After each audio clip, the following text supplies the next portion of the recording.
I suspect most of you watching this video will be familiar with this rather grainy photograph, which went viral online in 2012.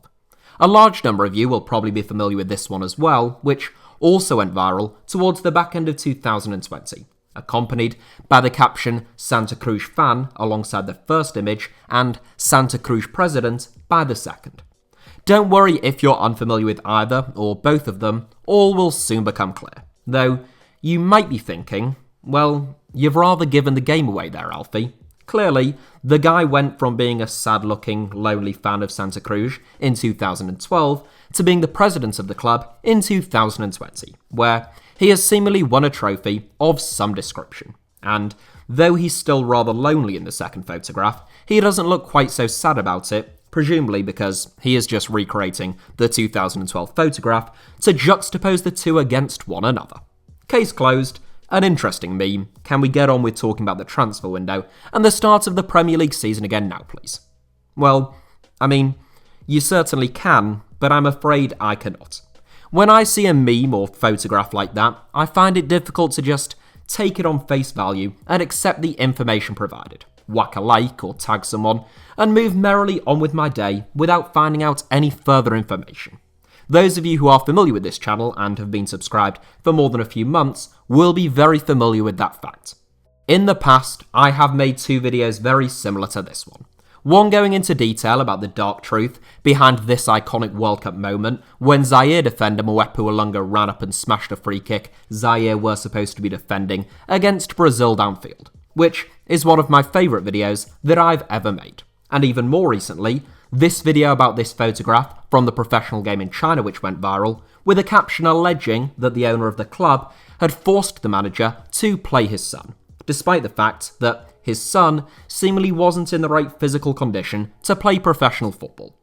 If you have watched either of those videos, then you will know that the photograph, clips, captions and memes are naturally overly simplistic and only tell half the story at best, and can be totally misleading or entirely untrue at worst. What's more, the truth in both of those cases, and in most cases I believe, tend to be much more vibrant and fascinating than the myth or half-truth. So, when I saw this image of the man once known as Lonely Fan and now said to be Santa Cruz's president, I couldn't just leave it there. It wasn't that I doubted the veracity of the claim, I just thought that the full story must surely be more interesting than a meme with only 6 words and 2 dates. And having spent a few days reading up on Santa Cruz and the man pictured in that photograph, I think I was right in that belief. It turns out that Santa Cruz are an intriguing club, based in a unique city with a fascinating past, and that Tiago Rech is a character that I suspect many football fans will be able to relate to and have an immediate affinity with. So sit back, relax, and join me on a journey to the city of Santa Cruz do Sul, located deep in Brazil's southern region, closer to the Uruguayan capital of Montevideo, the Paraguayan capital of Asunción, and the Argentine capital of Buenos Aires than it is to the Brazilian capital of Brasilia. To a part of Brazil that has been shaped by Germans and Italians, which once attempted to secede from Brazil in a bloody Republican uprising, but is now home to one of the country's pluckiest footballing underdogs, who have earned recognition right across the globe. The first point of distinction that needs to be made is that of the difference between Futebol Clube Santa Cruz and Santa Cruz Futebol Clube. I know, it's like they are being deliberately confusing, but they are actually two very different clubs with wildly different traditions. In that photograph that went viral throughout the English-speaking world, the caption on both photographs just reads Santa Cruz fan and Santa Cruz president. Now, if you just say the words Santa Cruz within a footballing context to a Brazilian, they are going to assume that you are referring to Santa Cruz Futebol Clube, who are based in the city of Recife. That is because Santa Cruz Futebol Clube is the second largest team in the 4th largest city in Brazil. They have suffered a steep fall from grace over the last 15 years, currently competing in the Campeonato Brasileiro Serie C, but they are, historically, a Brasileiro Serie A side, and they play at the 4th largest stadium in all of Brazil, which once housed over 90,000 fans for a game between Argentina and Brazil, and still has a capacity in excess of 60,000. That is Santa Cruz Futebol Clube, whose logo looks like this. They have absolutely no relevance to the story behind this photograph, which relates solely to Futebol Clube Santa Cruz, whose home ground can accommodate fewer than 7,000 fans, whose crest looks like this, and who have only competed at any level of the nationwide Brasileiro twice, once in 1987 in the Campeonato Brasileiro Serie C, and once in 1989 in the Campeonato Brasileiro Serie B, in which they finished 60th out of 96 teams, having won just 9 points from 10 games. Here in England, and indeed throughout most of Europe, almost, if not all professional and semi-professional football clubs compete within the nationwide Football League pyramid. The league you play in may become regionalised at a certain level, in the 6th tier for example here in England, where the National League splinters into the National League North and the National League South. But Liverpool and Manchester United are still part of the same pyramid and footballing family as Bridlington Town Reserves and Sproston Athletic, and theoretically, with enough promotions or relegations, those teams could eventually meet on a level footing. Brazilian football doesn't really work like that, largely by virtue of the fact that Brazil is so massive. Brazil does have a National League system, but there are only 4 leagues, and only the top 2 consist of a single nationwide league format all season long. Alongside the National Championship though, in Brazil, you also have state championships, which also have between 1 to 4 different leagues, depending on the size of the state, and are also highly competitive. This makes sense, given that Sao Paulo state has a roughly equivalent population to Argentina, Minas Gerais has almost as many inhabitants as Australia, and Rio de Janeiro has almost the exact same sized population as the Netherlands. Apologies to any Brazilians watching, to whom this will all be very straightforward information, but I felt it was worthwhile setting the scene for any non-Brazilians to whom this format might be quite novel. The state we are interested in is Rio Grande do Sul, home to roughly 11.5 million people, making it the 6th most populous state in Brazil and a similar size to countries like Cuba, Belgium or Haiti. FC Santa Cruz do not compete in the Campeonato Brasileiro, but they do compete in the Rio Grande do Sul State Championship, which is called the Campeonato Gaucho. The Campeonato Gaucho has 3 leagues, Serie A, Serie B and Serie C, and the state's 2 most successful teams, by far, are Gremio and Internacional. When this soon-to-be famous photograph of Tiago Rech was taken in 2012, he was attending a game between Santa Cruz and Gremio at Gremio's home ground in Porto Alegre, which is the largest city within the state. Though Santa Cruz took a shock lead within the first 10 minutes of the game, they went on to lose 4-1, during a season in which the club successfully battled against relegation from the Campeonato Gaucho Serie A. It takes around 2 hours to get from Porto Alegre to Santa Cruz, which is basically next door in the context of the vastness of Brazil, but is still quite a long way to go and watch your team most likely get battered by the state's finest team. And, in that photograph at least, it appeared as though superfan Tiago Rech was the only man to have made that lengthy trip. That isn't quite the case, I'm afraid to tell you. Tiago Rech was, and still is, a Santa Cruz superfan, make no mistake about that. But he was actually working as a journalist in Porto Alegre at the time, so he didn't have far to travel at all in order to attend the game and watch his boyhood club get beat. However, Rech did quit his day job and return to Santa Cruz do Sul, the city in which he was born, in 2012, taking a job as FC Santa Cruz's press advisor. Rech admits that even when he took this seemingly fairly lowly position within the club, he already had aspirations of one day becoming club president. In his own words, Rech stated, "I did have the desire to be president. That thing of wanting to make a difference in the face of the club's complicated situation. I just didn't imagine it would be so soon." End quote. How soon, you ask? Well, it took less than 12 months. In 2014, less than a year after Rech had arrived at the club as a press advisor, Santa Cruz were relegated, and the club was in big trouble. A passionate fan, board member, and now staff member, Rech had some strong opinions about what had gone wrong, and how to address it. The state championships in Brazil run for around 3 to 4 months a season, and the top clubs like Gremio and Internacional obviously compete in the Brasileiro, alongside a number of other knockout competitions ranging from the Libertadores at the highest level to the state knockout competition further down the food chain. That results in Brazil's biggest clubs having a pretty packed schedule of football, just like teams here in Europe, and a relatively short off-season. For Santa Cruz, well, they only competed in the state championship, which meant that a season for the club was only 3 or 4 months long, and for the rest of the year, the club was basically inactive, at least in terms of their first team. Rech felt this was the cause of a lot of the club's problems, and that if they could extend their season and compete in more competitions, they could build more of a consistent squad, a better relationship between players and coaches, and just become a more professional all-round operation. Again, unlike here in England, most Brazilian clubs aren't owned by individuals or companies, especially not smaller community clubs. Instead, they just have a small number of fee-paying members who get the chance to vote and elect a new club president every few years.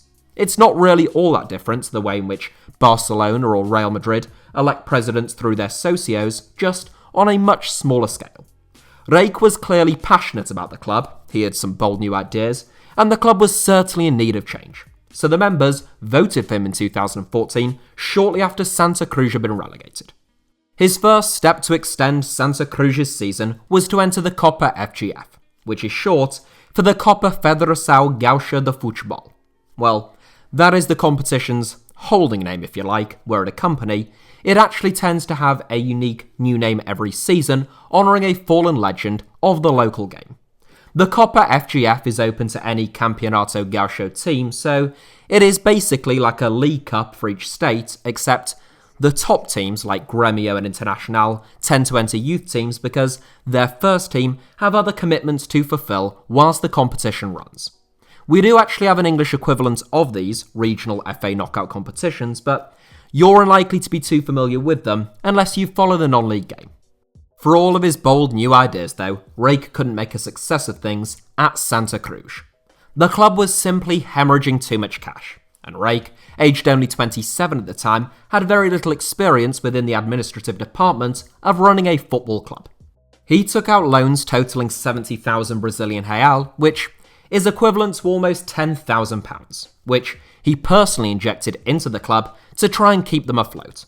But after 12 months, Rech had no money left, and he resigned, dejected and feeling as though his once-in-a-lifetime opportunity of running the club that he loved had been an abject failure.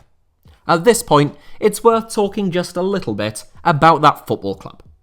Futebol Clube Santa Cruz are based in the city of Santa Cruz do Sul, in the state of Rio Grande do Sul. Home to a little over 130,000 inhabitants, Santa Cruz do Sul, much like much of Rio Grande do Sul, was shaped by European immigrants in the late 1800s. In 1849, there were only 12 people living in what now stands as the city of Santa Cruz. In 1877, the city of Santa Cruz do Sul was founded by German immigrants, and within the space of just 12 months, 10,000 Germans had flocked to the Brazilian boomtown. Surrounded by rich agricultural land for growing tobacco and soybeans, the city's population has grown steadily now for the last 130 years, whilst maintaining a distinctly German cultural influence. Santa Cruz is famous for having one of the largest neo-Romanesque churches in Latin America and one of the largest cathedrals in all of Brazil, but also for hosting the third largest Oktoberfest anywhere in the world. Even today, German influence can still be felt throughout the city, and the Hunsrück dialect is still widely spoken. Santa Cruz is also notable for its fairly affluent population. Residents in Santa Cruz earn, on average, 250% as much as the average person in the wider state of Rio Grande do Sul. That makes Santa Cruz the richest city in the state on a per capita basis, and it is the 155th wealthiest municipality in all of Brazil, again on a per capita basis. Whilst cash might not be a problem for some of Santa Cruz's wealthy middle to upper class residents, it certainly was a problem for the city's football team. In Brazil, support for the country's biggest teams is immense, but teams outside of the major cities tend to struggle. That was the case for Santa Cruz, who muddled from paycheck to paycheck and it was also the case for Tiago Rech, who, by 2015, had basically put all of his money into the club, along with plenty of money in the form of loans that wasn't even his. He resigned as club president, but didn't leave the club's boardroom and remained a fanatical supporter of them. However, in his absence, Santa Cruz's situation did not improve. In fact, it got quite a lot worse. In 2018, the club was relegated for the second time in 5 years down into the Campeonato Gaúcho Serie C, the third tier of football in Rio Grande do Sul. For context, the state championship only has 3 leagues, meaning Santa Cruz were now in the basement division. By this point, Santa Cruz, who are nicknamed Gallo or the Roosters, were at their lowest ebb. Rech heard the Roosters crow, and though he had failed once before, he had now saved up some cash, he remained incredibly passionate about the club, and almost no one else wanted the job. So in January 2019, he was elected as Santa Cruz president for the second time. An older, wiser, wealthier 32-year-old who still felt the Copa FGF was the key to Santa Cruz's survival and progression. Rech had returned to Porto Alegre after resigning as Santa Cruz president for the first time and continued his work as a journalist. But in 2018, the sweet smell of tobacco and soybeans lured him home once again. Rech works as a press advisor to the mayor of Santa Cruz at City Hall, as well as working as a journalist for a PR agency, and he runs his own PR firm called Rech Content. Being Santa Cruz president is technically a part-time job, but it remains Rech's burning passion and a job that he desperately wants to succeed in. His greatest success, and the one that is pictured in the photograph that all of you will now be familiar with, even if you weren't before watching this video, came in the competition that Rech forced Santa Cruz into entering. In 2020, Santa Cruz reached their first Copa FGF final since being founded 108 years ago. There, they met São José from Porto Alegre, who were playing in their third final within the space of 4 years, having won the tournament in 2017. São José compete in the Campeonato Brasileiro Serie C, the third tier of Brazil's nationwide competition, and in the Campeonato Gaúcho Serie A, the top flight of football in Rio Grande do Sul, 2 leagues above Santa Cruz. And yet, it was Rech's men, the mighty Roosters of Santa Cruz do Sul, who emerged victorious over the 2 legs, winning the first major piece of silverware in the entire history of the club. It also meant that for the first time, Santa Cruz would compete in the Copa do Brasil, Brazil's premier nationwide knockout tournament, equivalent to the FA Cup in England or the Copa del Rey in Spain. In the first round of the tournament, Santa Cruz faced Brasileiro Serie D side Joinville from the state of Santa Catarina. Santa Cruz dominated possession and looked the more dangerous team, as Joinville had 2 players sent off, but they couldn't break the deadlock.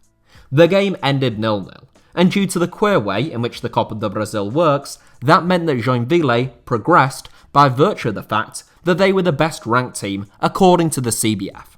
That was a real shame for Santa Cruz and for Rech, since the 675,000 Brazilian Real prize money that they would have received for reaching the next round would have been huge for the club. Nonetheless, they still had another huge game still to come, as they featured in their first ever Recopa Gaúcha, basically a Rio Grande do Sul season opening Super Cup in which the winners of the Copa FGF faced the winners of the Campeonato Gaúcho Serie A. Santa Cruz were well beaten, losing 3-0, but there was something quite poetic about their opponents that day, being Gremio, the same team Santa Cruz had lost to by a 3-goal margin when Rech was photographed as a lonely fan in 2012. Winning the Copa FGF has put Santa Cruz on the footballing map. Locals have been enthused to go out and support their local team in greater numbers, and people from across the globe have taken notice of Rech's tale and of the Roosters' heroics. Rech says players from all over South America and even Africa have contacted him offering to play for the club for free in the hope that Santa Cruz could provide them with enough exposure to provide a springboard for future opportunities within their careers. Tiago Rech was re-elected as Santa Cruz's president for a maximum second term earlier this year, and having won the Copa FGF, he now plans to take Santa Cruz back up through the state divisions and back into the top flight of the state championship. That is it for today's video, but I hope you found it somewhat enlightening and more colourful and elucidating than the images of Rech that have gone viral online. I really don't buy into the idea that people nowadays can only consume any type of content in TikTok or Twitter-style sound bites or 30-second snippets, and the fact that my most viewed video of all time, with 3.6 million views, is an hour and 37 minutes long, along with the fact that my typically 20, 30, and even 40-minute long documentaries are now my most popular videos, gives me some hope that I'm not crazy for thinking that. Apologies today if there weren't all that many images to accompany me rambling on, hopefully for obvious reasons, but I hope you enjoyed the video nonetheless. If that was the case, why not hit the like button? That is quite a nice thing to do if you're feeling generous. Leave a comment if you feel like you've got something to say or just help the algorithm. And make sure, of course, that you are subscribed, that is the main thing, and have notifications turned on by just hitting the little bell icon. You can also find me on Twitter or on Instagram by the username at HITC Sevens on both, if that sounds like something that you would like to do.